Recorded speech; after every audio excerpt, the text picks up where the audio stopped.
celebrating the power of possibility. I'm Josh Ward, and I believe anything is possible.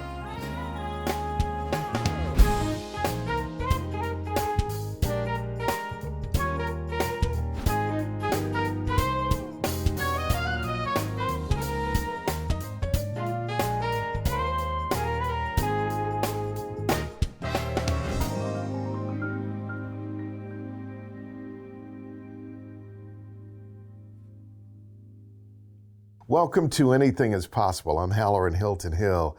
These are great stories about great people whose lives prove that anything is possible. I'm excited to have with me today Josh Ward. Josh is a sports talk show host and producer. Josh and Swain on the Sports Animal. But we go way back. Way back, Hal. How old were you when you walked into the radio station? So I was 16. If you poll some of our coworkers, you'll get different answers. Many of them range below that. I think some coworkers thought, why is Jimmy Himes' 12-year-old son coming to work every day? What's going on here? But I was 16 years old. I wanted to be in sports radio. I wanted to be in sports media. And I thought sports talk radio was the path I wanted to take. And I thought, okay, a lot of people probably want to do that. So I had heard about getting your foot in the door. You want to get your foot in the door, you want to get started. And I figured I'd probably go to the University of Tennessee, but why wait until then? So I was 16, I could drive, I had access to email, so I fired off some emails, some cold emails, and said, hey, I'd like to come check things out in the building. And I did, and coming up on 23 years later, I'm still there. That is unbelievable. I remember you being there, and just in full disclosure, you were interning. Mm-hmm. You were working for free. Technically interning. I think the statutes passed, but I don't even know if I was allowed to be doing what I was doing. I was a high school student. I was getting no school credit, and I was getting no money, at least at first, yeah. But I remember how earnest and how hard you were working. Dave Folk, God rest his soul, he passed on, but I had been there for a while. Dave Folk was my guy, my mentor, my friend. I'll tell you a secret. We didn't like interns. Should I leave? No, but let me explain. We all stood back and marveled at the fact that you were working your butt off. Who were you working for initially, and what were you doing? So the start of it is, I mentioned I fired off some cold emails. So at the time, it's News Talk 99. You're on in the mornings, right. Afternoons, John and Jimmy. Yep. And it's a smaller sports staff at the time. It's John and Jimmy doing sports talk every afternoon, and Dave Hooker's the producer, and Jeff Jacoby, the late Jeff Jacoby, he was a part of sports, doing sales, part of sports with you in the mornings as well. So I emailed John, Jimmy, and Dave, and I just said, I'd like to do what you do. I think John might still have the email. Please don't find it if he does.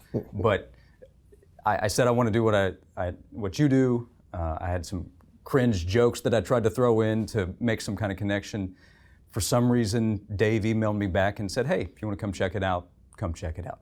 I'm sure he thought this teenager is going to come do a tour, see what we do, and then he can go on his merry way. But he did say, if you'd like to come back, you're welcome to come back. And I said, when can I come back?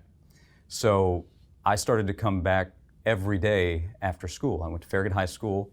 When the school day was done, I would go into the school office. I didn't have a cell phone. And I would call and say, hey, is it okay if I come in this afternoon? And I would do that every day. And eventually Dave said, why don't you call me if you're not coming in? So I would do whatever they asked me to do. I had a chance to go to University of Tennessee football practices. That was cool, right? To be able to go and watch and observe and kind of be a second set of eyes. But if they needed me to help with stats, if they needed me to get a cup of coffee, how hot? A soda, how cold? I'd be willing to do it. And then from there, that created opportunities to do actual work that was not fun, but I saw it as important. So helping with high school football broadcasts on Friday nights, running Saturday and Sunday morning shows at 6 a.m. is a news talk station. So they wouldn't necessarily be sports shows, but it was a chance to work a little bit, but to show that I was willing to do whatever was needed. In sports, there's no more important ability than availability. I wanted to be available, and I thought that that might create opportunities, and it did through producer roles that would come, and then in the end, my goal was to be on air, and I had a lot of work to do. I was not suited to be on the air for sure when I showed up, but those opportunities came. Tell me about growing up in Farragut. Tell me about your family. Yeah, so I grew up going to Farragut K through 12, and it was a wonderful experience. Farragut is a community that I care about a lot. I live there now. I grew up young. My parents divorced when I was really little, but they were both in my life. So my mom's a school teacher. She taught 6th grade English at Farragut Middle for close to 40 years. My dad was a fireman. So when I talk about work ethic and things that I would do, I saw them do that. You know, the school teacher, fireman. Do you have siblings? I have a half sister. I grew up as an only child with my mom, but I was around a lot of great people, great friends, great school system. I was really set up to succeed. I was very fortunate in that regard. I live in Farragut now. I love the community, love the people. You're also kind of challenged. It's competitive. A lot of people that are smart, hardworking, come from good families, and that's part of the reason I feel like I'm blessed to have been around all of that. And yeah, I wanted to figure out what I wanted to do. So once I decided, I'm probably not going to try at first to be a doctor or a lawyer. I thought maybe those are other options. If it doesn't work out to do what I want to do, I can go that route. But my family encouraged me. They said, hey, you want to be a sports talk host? Why don't you go try? Possibility powered by Covenant Health, Home Federal, and the Knoxville News Sentinel. Now you can listen while you're on the go with Anything is Possible, the podcast.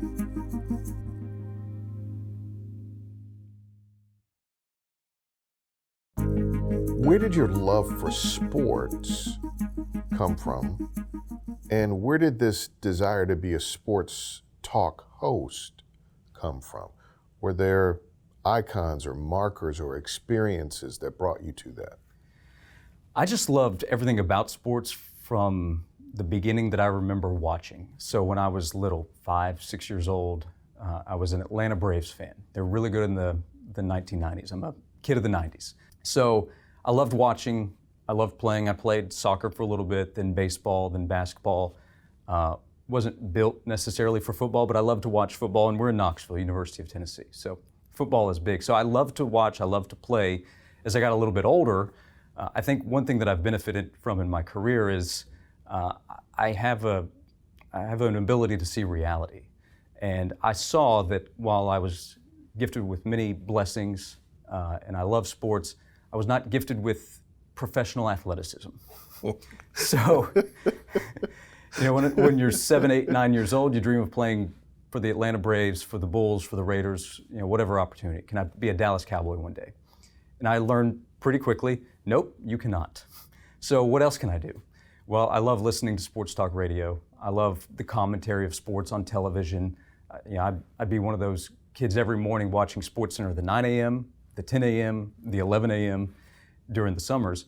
And I listened to sports talk radio with Mike Keith. I listened to John and Jimmy when they took over sports talk. I loved the talk radio format. I was a kid, Hal, I listened to you. I'd be in the car with my dad. When I was a little bit older, I'd come home after school, either doing homework or hanging out or working out, whatever. A lot of times you put on music, right? I'd put on sports talk in the afternoons and I'd listen. So I decided, hey, if I want to be involved in sports, if I'm not going to be involved as an athlete, at that point, you know, coaching is probably not my route. Can I talk about sports? That's the route I decided to take. So you were at the radio station. You're working for free is what it was. Yep. We just had the CEO of our company in the building the other day, and she was explicit. You cannot do that anymore, right? Yeah, my activity would be frowned upon. Right. Yeah. But when did you get a chance to go on the air, and who made that decision? The first time I went on the air was the end of the 2001 Tennessee football season. So earlier that year, 9/11 occurred. So Tennessee, which typically plays Florida in September, had the game postponed until the end of the year. It's a huge game. Tennessee and Florida, both top 5 teams. Dave Hooker was typically the guy that would go cover practice. He'd stay there, watch the whole thing, listen to Coach Philip Fulmer, and then call in with a report. on days when he was unavailable, Jeff Jacoby would step in. On this particular day, Florida week, huge week, Dave can't be there. Jeff can't be there at the start. He tells me, hey, be there, pay attention, take some notes, let me know what you see. I'll get there, when I get there. Well, he didn't get there until practice was over, and Philip Fulmer had talked to the media. So Jeff said, I didn't see anything. I didn't hear anything. You need to go on there and do the report. And I'm like, I've never been on the air, so here's an opportunity to go on the air and do a live report on Sports Talk. I'm 16 years old, and Jeff Jacoby has said, you're going to do it. So he tells Jimmy, hey, Josh needs to do the report. I didn't see anything. Jeff runs to his car, pulls out remember those big Marantz tapes? Yep. He turns on the radio and records it because he knew how much that opportunity would mean to me. I think I have that cassette tape somewhere at my mom's house. I hope we don't find that either. But it was a chance to go on the air and give a report about the Tennessee-Florida game probably 3 months after I'd started interning there. Who made the decision to give you a show? So along the way, working at the radio station while attending the University of Tennessee, I had opportunities to do different on-air things. I could do reports, got a chance to do some weekend shows, would step in and help host with a Saturday Sports Talk. I got to do high school football on Friday nights, a number of things. I graduated in 2007, spent another year producing Sports Talk in the afternoons. And at that point, the shift had already been made a couple of years prior to an all sports format. So there was news talk and there was the sports animal. And part of it was local, part of it was syndicated. And in the middle of the day, there was a syndicated show, the Jim Rome Show, which is very successful, but it wasn't succeeding in Knoxville. He's more of a national pro sports format. The interest locally is the University of Tennessee and the SEC and college sports. So they were creating a local show, and John Pennington was going to be the host. They needed a co-host. At first, I didn't go for the other host position. I don't think at the time I was confident that I was ready to be a full-time host. John pushed me to go for it. John Wilkerson, Jimmy Himes were very encouraging for me to, hey, why don't you take an opportunity? Mickey Dearstone was the program director, and I went and talked to him about it. And I believe his response was, I was wondering why you didn't. So I did. I had others pushing for me to get that chance. So around August 2008, I started to host a 12 to 3 show, the show leading into Sports Talk with John and Jimmy. And here I am 16 years later, still in that 12 to 3 slot leading into the afternoon drive. You know, we all, I don't know of anybody in our building that did not look at you and go, man, we love this guy. But it was your work ethic. You kept your head down. I've never heard of you in the middle of any office politics, any scuttlebutt. You know, we used to tease you about being John Ward's love child, but you always had a good sense of humor, very deliberate about your work and your preparation. You had the benefit of being around some people who are very dedicated to their craft and their profession. But you and Swain have come into your own. So I want to commend you because you walk in at 16. It reminded me a lot of my journey in radio because I kind of got started in the same way. But there's something that I've noticed about you. You don't have any verbal tics. The way you broadcast and the way you present yourself is very crisp, very professional, which for me, as this has been my profession, this is what I do, right? To me, that says you worked on that. I would say I am a product of practice. I'm not naturally gifted with talking. I'm an introvert. With that comes confidence issues probably. Hey, if I'm not comfortable in a talking setting, I've chosen here that I'm going to talk to people every day, hours at a time. I better get better at it, right? So One of the ways to do that is talking to yourself. You can see yourself in the mirror. There's somebody there. He's probably not going to judge you too much, or if he does, you're the only one that's going to know about it, right? So I would say that it is time. If I'm going to talk about work ethic, if I'm going to talk about being dedicated to showing that I'm up for the challenge, that I'm available, that I'm going to do anything, that also carries over to, hey, if I want to talk about sports every day, if I want to win, which is what it is in a competitive field, because there are a lot of people that would like to host this show, I know this, or host a show, that it's going to take some work to get better at it. So I still don't have incredible confidence in that setting, that sitting down, conversation, delivery, all of that. I'll bet if you were able to go back and ask John, Jimmy, Dave at the time, hey, is Josh going to be a sports talk host every day? Is he going to sit here and do this? At the time, they probably thought, well, he has the drive. He has the passion for it. There's no doubt about that. But is it going to come out of him? When I was a kid, at whatever point I decided, I'm not going to be a professional athlete, but I want to host a sports talk show someday. I remember my dad saying, that's great, that's wonderful.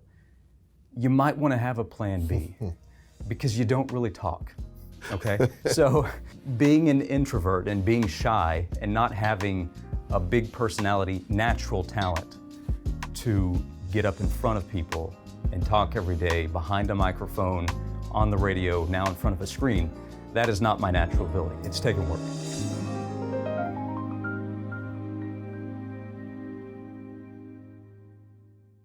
Now, take us with you with Anything is Possible, the podcast. Stream new episodes weekly wherever you get your podcasts.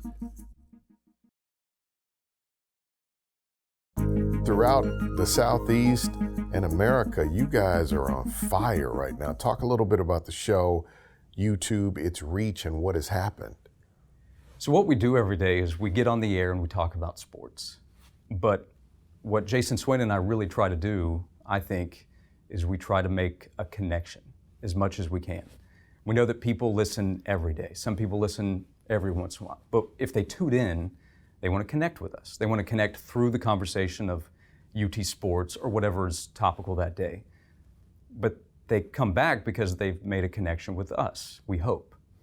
So one way to do that is through the radio airwaves. And that is what drives what we do every single day. But now with the advancement of technology, we have people streaming everywhere. We have people streaming locally. They put in their earbuds if they're at the office in Knoxville or East Tennessee. But if you're a Tennessee fan and you're in Cincinnati, Ohio, or Seattle, Washington, or Germany, and you want to connect with University of Tennessee, you can do that more easily now. You can stream through audio. And then you mentioned the online YouTube aspect. The credit here goes to Swain for what he's built previously through the Swain event and understanding the digital world of what can be created. We've brought that to Josh and Swain. So people can watch the show and people can chat with us. There's a YouTube chat, so people can connect with us that way and they can go back and watch. And there are ways to grow the show too. There are benefits to us. We can take short clips of that, share it online. If Swain says something that I think is really noteworthy with the Tennessee football team, fans want to see that. Social media has all kinds of negatives that we can come up with, but my belief with social media is to use it. Don't allow social media to use you. So we try to use it to create all different kinds of connections with our listeners and now with our viewers. I remember I would come past your studio and you had, I think you were using something called TweetDeck or something like that. And I was watching this young broadcaster on the rise, melding the worlds of terrestrial, traditional broadcasting with this new reach over social media and these other streaming platforms. And you guys are hitting it out of the park. What is your ultimate aspiration in the business? That is a good question. I've been in the business a while. I think I have a while to go. That's my hope. So I don't know. At one point, it's probably, hey, I want to be program director of our sports radio station someday. maybe that still is something that can happen. But what I think about right now is that connection that I talk about. Swain and I have done the show for a little more than 2 years. I would love to continue to grow what he and I are doing. I'm jealous when I look at the 16 now to 25-year-olds that are so young and they have all of this technology of what they can do. I'm jealous of what they're able to do now, what they can build with that. We can still do some of that too, but the amount of time and access that they have, things that you can create instantly, man, I wish I had more time with that. So my answer is not, okay, this is what I want my position to be. This is not, it's not about how much money can I make or what accolades. It's about, okay, I'm from Knoxville. I do a show in Knoxville every day. I have an opportunity. I'm blessed to be able to connect with fans of the University of Tennessee. We have people that they're Alabama fans, they're Georgia fans. Swain will go at them, which is good for the show, but they come to us for either the information or the entertainment, and having people that I meet say, hey, you helped me get through the day. I'm in my car doing sales, doing whatever, or you're my connections. Fans that will come in for a game during the weekend when they're out of town and say, hey, I wouldn't be able to connect with Tennessee football without you. Keeping that going, creating more of those relationships, that's what it's about. You also are a dad, you have 3 kids, and you're married, and to watch you go from, hey, I've got my cotillion coming up. You remember this? I do. And now you're a father of 3 and you've got a successful career. I'm so proud of you, Josh Ward. Thank you. My wife, Kelly, she's a University of Tennessee grad, 2 degrees. So she's more advanced than me, photojournalism as a master's degree. So she's passed me up in the communications building as well. And then Owen, Max, and Nora, 6, 4, and 2. We're in the thick of it, Hal.